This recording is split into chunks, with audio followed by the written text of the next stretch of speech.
जितेबाला समस्त यादव माने द्वारका भुवन में अच्छा अपूर्व देखा जाउछि से द्वारका भुवन स्वर्गपुर द्वितीय स्वर्गपुर से द्वारका भुवन चाहिए समस्त ऊपर को प्रभु आसुंट गरुड़ पिठी बसी आसुंट घड़घड़ी शब्द चढ़चढ़ी शब्द जेमिति पक्षर बात आघात तार पक्षीर आघात ये वन पर्वत जमी कंपी उठुची ये पवन में जमी वन पर्वत कंपी उठुची तेणु जिते प्रभु आसी द्वारकार से कुशस्थलीपुर पहुँची गले से समस्ते समस्ते प्रभु को पाछोटिबा पाई चलीगले भक्ति मुक्ति दाता परी दिशे ज्योतिर्मय कोटि चंद्र सूर्य की बा होइछि उदय कोटि चंद्र सूर्य की बा होइछि उदय कोटि चंद्र सूर्य की बा होइछि उदय देखिन सप्त सहेले से समस्त लोके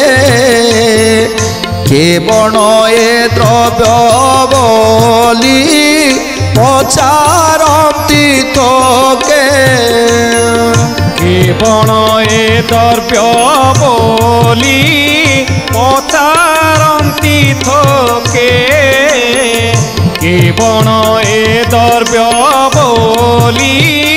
पचारती थोके जानिबा लोके बोलती शंख पद्म निधि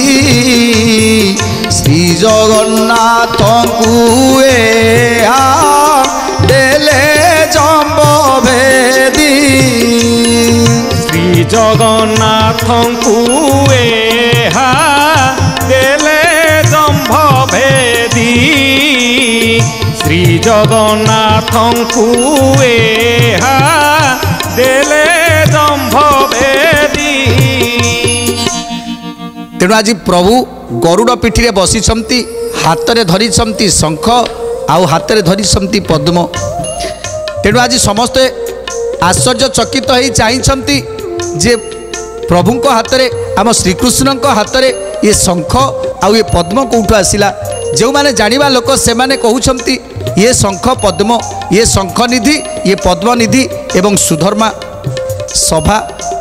याकू देइछंती इंद्र राजा जे जानिबा लोक से होउछंती स्वयं उग्रसेन जे कि प्रभुंकर परम भक्त जे जानिबा लोक से होउछंती बलराम तेणु आज बलराम उग्रसेन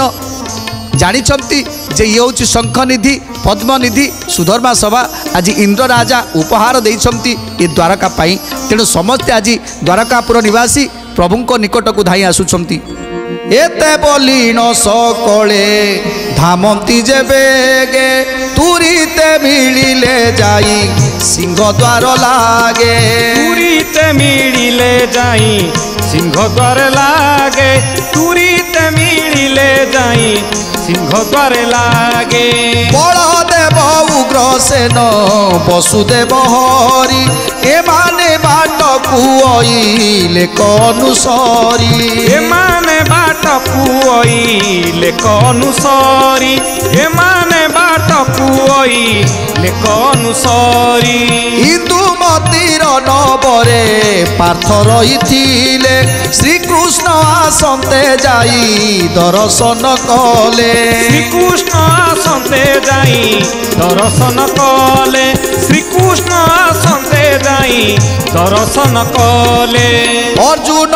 हस्त धरी प्रभु देव हरि नबर को विजय कले गरुड़ू तुरी उग्रसेन नमस्कार कले नारायणी प्रणाम करिले वसुदेवक चरणे प्रणाम करिले वसुदेवक चरणे प्रणाम करिले वसुदेवक चरणे। एथर प्रभु से कुशस्थलीपुर रे गरुड़ पिठी उतुरिले गरुड़ पिठी उतुरी एबे ପ୍ରଣାମ ଜଣାଉଛନ୍ତି ପିତା ବସୁଦେବଙ୍କୁ, ମାତା ଦେବକୀଙ୍କୁ ଏବଂ ରାଜା ଉଗ୍ରସେନଙ୍କୁ। ଆଜି ବଳଦେବଙ୍କୁ ମଧ୍ୟ ପ୍ରଣାମ କରୁଛନ୍ତି।